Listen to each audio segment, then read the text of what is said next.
राहुल गांधी आज पटना में है और पटना में लगातार जो राजनीतिक समीकरण बनते बिगड़ते दिखाई पड़ रहे हैं, आज वो राजनीतिक समीकरण और भी ज्यादा लोगों को तनाव देने वाले हो सकते हैं। एक तरफ राहुल गांधी पटना में जा रहे हैं, संविधान सुरक्षा सम्मेलन में हिस्सा लेंगे, उसके अलावा कांग्रेस दफ्तर में कांग्रेस पार्टी के कार्यकर्ताओं के साथ उनकी बैठक होगी और दूसरी तरफ आरजेडी नेता लालू यादव ने आरजेडी की कार्यकारिणी की बैठक बुलाई है। तो पटना में इस समय जबरदस्त राजनीतिक गहमा गहमी है और इन सब के बीच एनडीए सरकार के भीतर जो उथल पुथल की खबरें आ रही हैं वो और मजबूत होती दिखाई पड़ रही है। बताया जा रहा है कि नीतीश कुमार विधानसभा चुनाव से पहले, अगर वो पहले तो एनडीए गठबंधन को छोड़ने का मन बना चुके हैं, लेकिन इस बीच में जब उनको भारतीय जनता पार्टी और एनडीए गठबंधन की ओर से मनाने की कोशिशें हो रही हैं तो उन्होंने जबरदस्त शर्तें रख दी हैं और सबसे बड़ी शर्त जो बताई जा रही है वो ये है कि कम से कम आधी सीटों पर उन्होंने चुनाव लड़ने की बात कही है बिहार में। तो बहुत सारी खबरें हैं, लेकिन इन सब के बीच जिस तरह से कांग्रेस पार्टी की आज बैठक हो रही है और आरजेडी की बैठक हो रही है, वो इन पूरे राजनीतिक घटनाक्रम को बेहद दिलचस्प बनाने वाली है। राहुल गांधी की आज दो सभाएं हैं, एक तो संविधान सुरक्षा सम्मेलन में वो हिस्सा लेंगे, वहां पर बोलेंगे, उसके अलावा कांग्रेस पार्टी के नेताओं के साथ उनकी बैठक है पटना में जो कांग्रेस पार्टी का दफ्तर है, और आरजेडी की बैठक है। तो इन सब के बीच तमाम जो राजनीतिक घटनाएं हैं बिहार में, बिहार का किसी के सियासी समीकरण जिस तरह से लगातार बदलते दिखाई पड़ रहे हैं वो अपने आप में बहुत अहम है। और अहम इस वजह से है कि उन राजनीतिक समीकरणों का प्रभाव दिल्ली की केंद्र सरकार पर पड़ने वाला है, साफ तौर पर दिखाई दे रहा है। लेकिन दूसरी ओर यह भी है कि भारतीय जनता पार्टी भी शह और मात के खेल में लगातार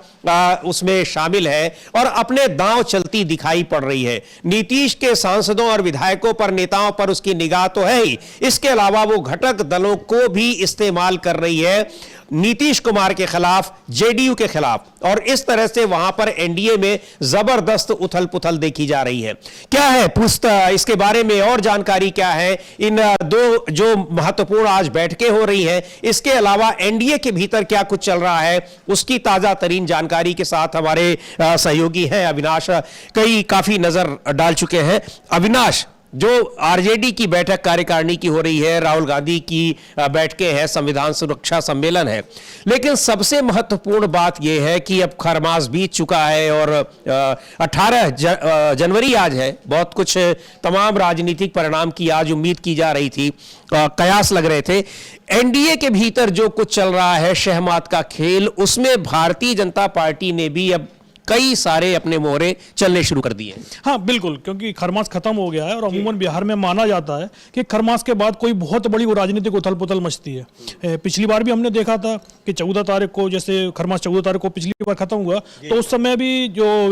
गृह मंत्री हैं अमित शाह, उनका एक बयान आया था। उससे जब सवाल किया गया था, क्योंकि उस समय नीतीश कुमार महागठबंधन के साथ में थे, तो उनसे जब सवाल किया गया था कि भाई यदि जो कुछ राजनीतिक दल हैं जो पहले एनडीए के साथ में हुआ करते थे, अब यदि वो वापस आना चाहें, और उसमें से एक पार्टी जेडीयू भी है, नीतीश कुमार का नाम लेकर यह सवाल किया गया था कि अगर वो वापस आते हैं तो क्या आप जो लगातार बोल रहे हैं कि नीतीश कुमार के लिए हमने दरवाजे बंद कर रखे हैं, तो क्या वो दरवाजे बंद ही हैं या दरवाजे खोले जा रहे हैं? तो अमित शाह ने साफ साफ बोल दिया था कि पहले उधर से प्रस्ताव आए, यानी अमित शाह ने बोल दिया था कि हमने दरवाजे खोल दिए हैं।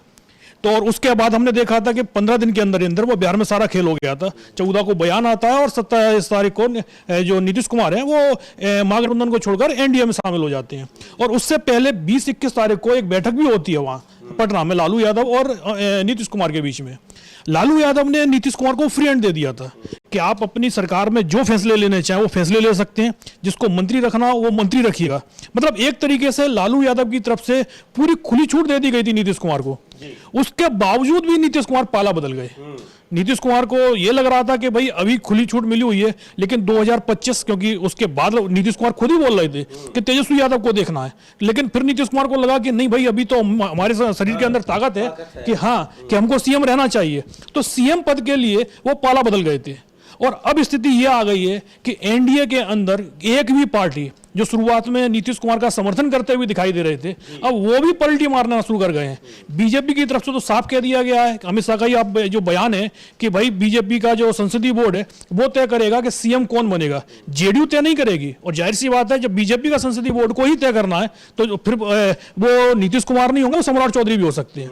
और सबसे उसमें जो एनडीए का जो सहयोगी दल थे, अब तक उनका जो बयान चल रहा था